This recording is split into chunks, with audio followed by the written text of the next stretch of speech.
have to be truthful with what to go for. Yeah.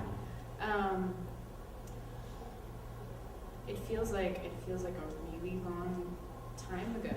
It was a really long time ago, and I'm still recovering from it. I think coming out of the other end of it, because it was such a huge explosion for us. I think even like in the cast party afterwards, Sarah was like, "Oh, it's like Locust exploded," and I think that is what happened. And so we've sort of been picking up the sort of excited and confused debris of that, and sort of figuring out where to take those pieces next.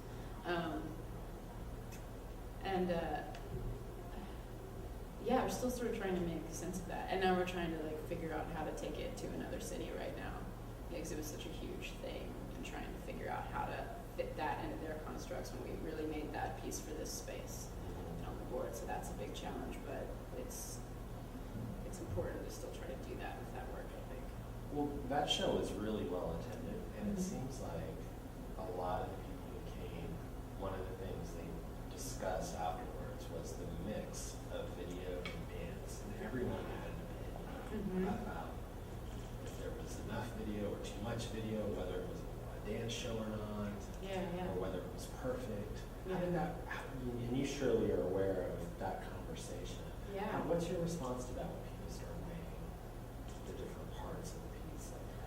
It's interesting because one of my students came up to me in class like the following weekend and was like, you know, I really love the video so much and I love the dancing, but I think you should separate them. You know, there's always like, people have these super strong opinions about needing to have that separated because it's too much for them to handle.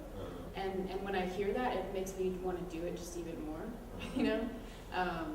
But of course it does make me think about like, you know, what are those elements when they are separated, you know, which we have thought about. And then, you know, throughout the year, like in between big Locust projects, I go off to colleges and I get to focus just on dance, and I get to focus on my craft and how I move bodies in space. And so for me, when I'm working with Zeke, it's important for that to be my playground to bring all this stuff together, you know. And so it just, when I hear that, it makes me just want to figure it out even more, because I think it's such a huge puzzle. It's such a huge, huge puzzle of making all those elements work together, you know. And of course, there's that really extreme opinion of like, some people are like, oh my god, sensory overload.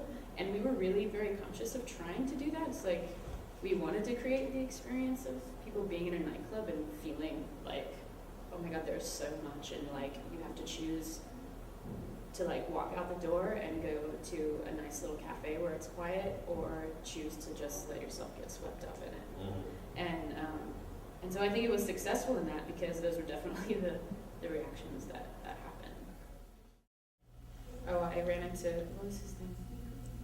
Jared? Jared, I was talking to him upstairs one day, Yeah. and they were all looking at these pictures, and they were going, oh, this is so-and-so from Doorkeeper. Like, they were like, it's like, this is like our American sister company. And they were like, this is Jared, and this is so-and-so. It was really funny. And they didn't realize, they were talking about it when I came across them, and they didn't know that I was a part of this.